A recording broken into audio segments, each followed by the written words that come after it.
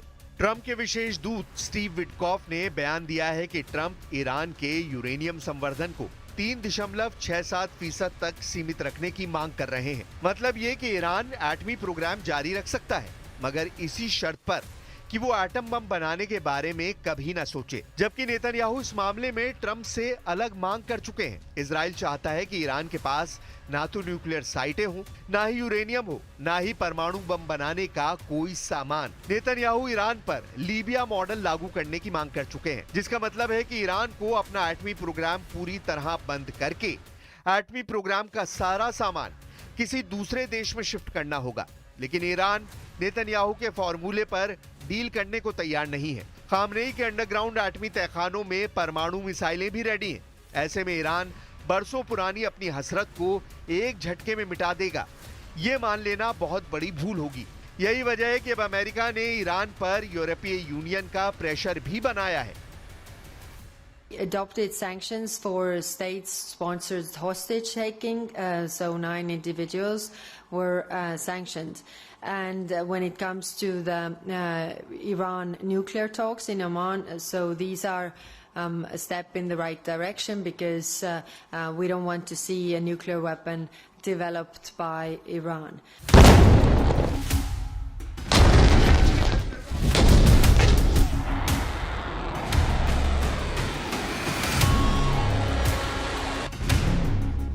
Iran को एटमी programme पर घेर रहे अमेरिका, इजराइल और यूरोपीय देशों को ये समझ नहीं आ रहा कि खामनेई की अदृश्य शक्ति क्या है। असलियत यह है कि ईरान के पास रूस और चीन जैसी महाशक्तियों का बैकअप है। पुतिन और जिनपिंग ने ईरान को ट्रंप के आगे सरेंडर से रोक रखा है। दोनों देशों ने ईरान के एटमी प्रोग्राम का समर्थन किया है। रूस और चीन ने ईरान पर लगे सभी प्रतिबंध हटाने की डिमांड भी रखी है। रूस और चीन जानते हैं कि अमेरिका एक नए युद्ध में उलझने की हिम्मत नहीं जुटा पा रहा है। खासकर यूक्रेन और इजराइल के मोर्चे पर जिस तरह अमेरिका की नहीं चली, उससे चीन रूस के हौसले बुलंद हैं। लेकिन हकीकत ये है कि दोनों फ्रंट पर अमेरिका युद्ध में पर्दे के पीछे रहा। अगर अमेरिका जंग में उतरेगा तो वक्त और जज्बात दोनों बदल जाएंगे। सुपर पावर दुश्मन को बेरहमी से मारता है, पहले बम और बारूद से, और जरूरत पड़ने पर एटम बम से भी दहला देता है। और अब बात रूस यूक्रेन युद्ध की करते हैं। ज़ेलेंस्की को यह साफ साफ नजर आ रहा है कि यूक्रेन के साथ बहुत बड़ी साजिश होने लगी है। पहले ट्रंप ने ज़ेलेंस्की को फटकार लगाई और युद्ध के लिए सीधे तौर पर ज़ेलेंस्की को न सिर्फ जिम्मेदार ठहराया, बल्कि उन्हें पुतिन के साथ लाखों मौत का जिम्मेदार भी बता दिया। लेकिन उससे भी बड़ा खेल F-16 को लेकर हुआ है। F-16 को गिराए जाने की इनसाइड स्टोरी देखकर ज़ेलेंस्की के होश उड़ गए हैं।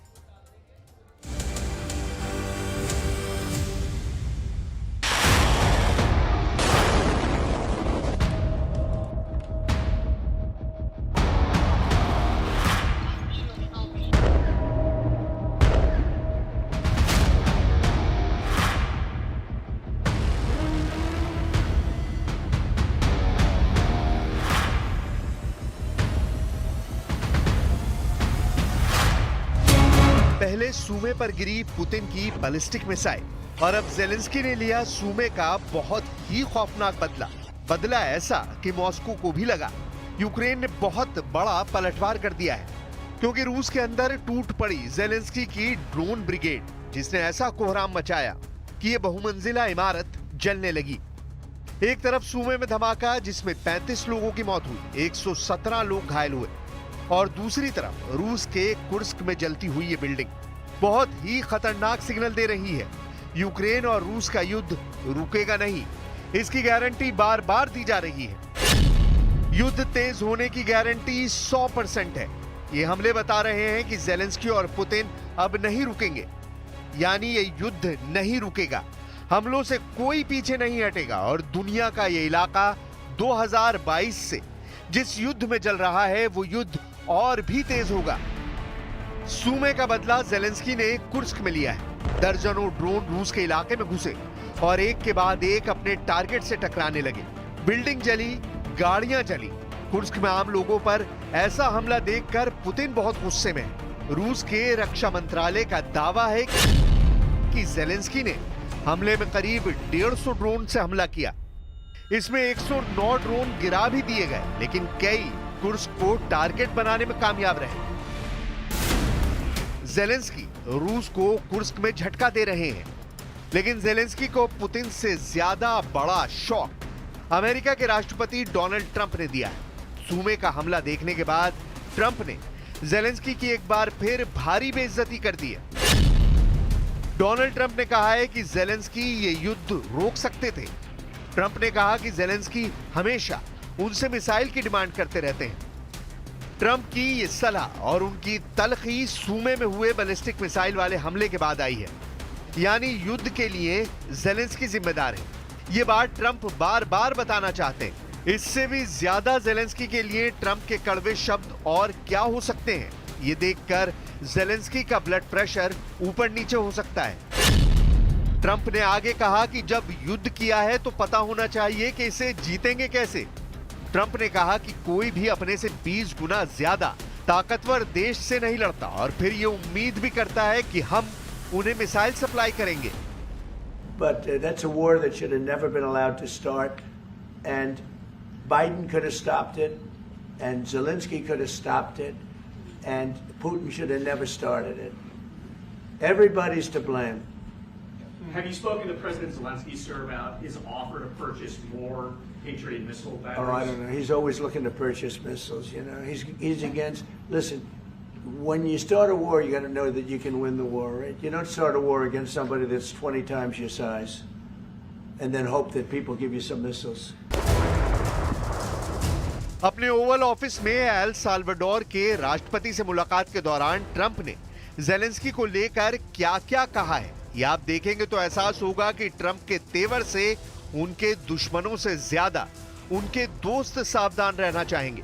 इससे पहले 28 फरवरी को जब जेलेंस्की डोनाल्ड ट्रंप से मिले थे, तब भी ट्रंप ने ऐसे ही कटु शब्द जेलेंस्की को सुनाए थे।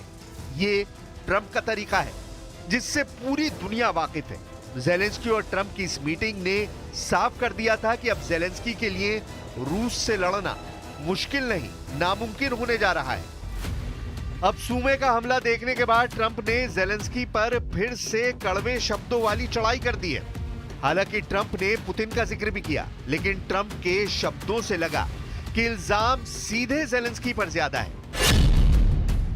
डोनाल्ड ट्रंप ने कहा कि जेलेंस्की और पुतिन का युद्ध लाखों लोगों की मौत का जिम्मेदार है। सवाल है कि क्या ट्रंप पुतिन को क्लीन चिट दे रहे हैं और युद्ध का विलन जेलेंस्की को साबित कर रहे हैं। That war started. There was no way that war should have been allowed to happen, and Biden should have stopped it. And you take a look at Putin. I'm not saying anybody's an angel, but I will tell you, I went 4 years, and it wasn't even a question. He would never. And I told him, "Don't do it. You're not going to do it." Zelensky का पूरा जोर इस वक्त रूस के हमले रोकने पर है। वो समझ चुके हैं कि कुर्स्क का इलाका यूक्रेन के हाथ से निकल चुका है। अब वो सिर्फ पूर्वी यूक्रेन में डॉनबास के आसपास बड़े शहरों को बचा सकते हैं। वो भी तभी मुमकिन है जब उन्हें अमेरिका या नेटो से अच्छे हथियार मिले। इसके लिए जेलेंस्की अलग अलग फ्रंट पर जाकर अपनी सेना से फीडबैक ले रहे हैं। हालांकि उनके हाथ मायूसी लग रही है, क्योंकि जेलेंस्की की फौज नए हथियार की डिमांड लगातार कर रही है, और ऐसा तभी मुमकिन है जब अमेरिका ज्यादा से ज्यादा यूक्रेन की मदद करे। We truly need it. 10 Patriot systems, the free world has them. What is needed now are political decisions to make them work for peace. We need that result. Zelensky मैदान में तो डटे हुए हैं, लेकिन आसमान में जेलेंस्की की एयरफोर्स को बड़ा झटका लगा है। अमेरिका के जरिए यूक्रेन को डेनमार्क और नीदरलैंड से जो F-16 मिले हैं, वो रूस के लिए आसान टारगेट साबित हो रहे हैं। लेकिन इस खबर में नया पेच आया है। सवाल उठ रहा है कि सूमे के पास गिरा यूक्रेन का F-16 क्या रशियन एयर डिफेंस सिस्टम से ज्यादा अमेरिका की बड़ी गलती या फिर जानबूझकर की गई लापरवाही का शिकार हुआ है? इस बात को इस ग्राफिक से समझिए। यूक्रेन का सूमे रूस के बॉर्डर से सिर्फ 30 किलोमीटर दूर है। जब यहां यूक्रेन का F-16 रूस के टारगेट पर हमले के लिए पहुंचा, तो शुरुआत में नीचे उड़ते हुए उसने रशियन रडार को धोखा देने की कोशिश की, लेकिन हमले के वक्त उसने अपनी ऊंचाई बढ़ाई और तभी वो रूस के इलाके में मौजूद S-400 एयर डिफेंस सिस्टम की नजरों में आ गया। रूस के S-400 एयर डिफेंस सिस्टम ने फौरन अपनी मिसाइल दागी और F-16 अपने पायलट समेत खत्म हो गया। सवाल है कि क्या आसपास मौजूद नेटो के टोही विमान S-400 का पता नहीं लगा पाए और यूक्रेन की इंटेलिजेंस को भी S-400 की लोकेशन का कोई आइडिया नहीं था। इस बारे में जेलेंस्की और बड़े जनरल बार-बार सोच रहे हैं कि कहीं अमेरिका और नेटो ने उन्हें धोखा तो नहीं दे दिया। जेलेंस्की जानते हैं कि इस वक्त वो एक नहीं बल्कि 2 दुश्मनों से लड़ रहे हैं। पहले है पुतिन और दूसरा दुश्मन है पुतिन और ट्रंप की करीबी, क्योंकि ट्रंप पुतिन के बड़े हमलों को लेकर खामोशी इख्तियार कर रहे हैं। जेलेंस्की का इल्जाम है कि रूस बैलिस्टिक मिसाइल में क्लस्टर वॉरहेड का इस्तेमाल कर रहा है, ताकि मिसाइल छोटे दायरे में नहीं बल्कि बड़े इलाके में ज्यादा से ज्यादा तबाही मचाए। रूस को किसी भी तरह रोकने के लिए ज़ेलेंस्की ने अब एक और पासा फेंका है। उन्हें उम्मीद है कि सूमे जैसे हमलों को देखकर ट्रंप पिघल सकते हैं। इसलिए ज़ेलेंस्की ट्रंप को यूक्रेन आने का न्योता दे चुके हैं। यानी जब पुतिन का युद्ध तेज हो रहा है, तब ज़ेलेंस्की बड़े-बड़े धमाकों को रोकने के लिए ट्रंप को अपनी ढाल बनाना चाहते हैं। ज़ेलेंस्की ने एक इंटरव्यू में ट्रंप से कहा कि कोई भी फैसला लेने से पहले आप यूक्रेन आइए, यहाँ लोगों और सेना को देखिए, अस्पतालों, चर्च और बच्चों को देखिए। यानी ज़ेलेंस्की एक तरह से जज्बातों का इस्तेमाल करके ट्रंप को पिघलाना चाहते हैं। सवाल है कि क्या ऐसा मुमकिन है? All I can do is try and stop it. That's all I want to do. I want to stop the killing, and I think we're doing well in that regard. I think you'll have some very good proposals very soon. इससे पहले Trump ने सूमे पर हुए हमले को रूस की गलती बताया था। यानी यहाँ भी वो पुतिन की ढाल बनते हुए नजर आए, जबकि पूरी दुनिया में सूमे वाले हमले को लेकर रूस की आलोचना हुई है। हालांकि रूस का दावा है कि सूमे में जिस जगह बैलिस्टिक मिसाइल से हमला हुआ, वहां यूक्रेन की फौज मौजूद थी और उन्हें ही टारगेट किया गया। Факты о том, кто находился на том объекте, который был поражен в Сумах, там была очередная сходка украинских военачальников со своими западными коллегами, которые то ли под видом наемников, то ли не знаю под видом кого, но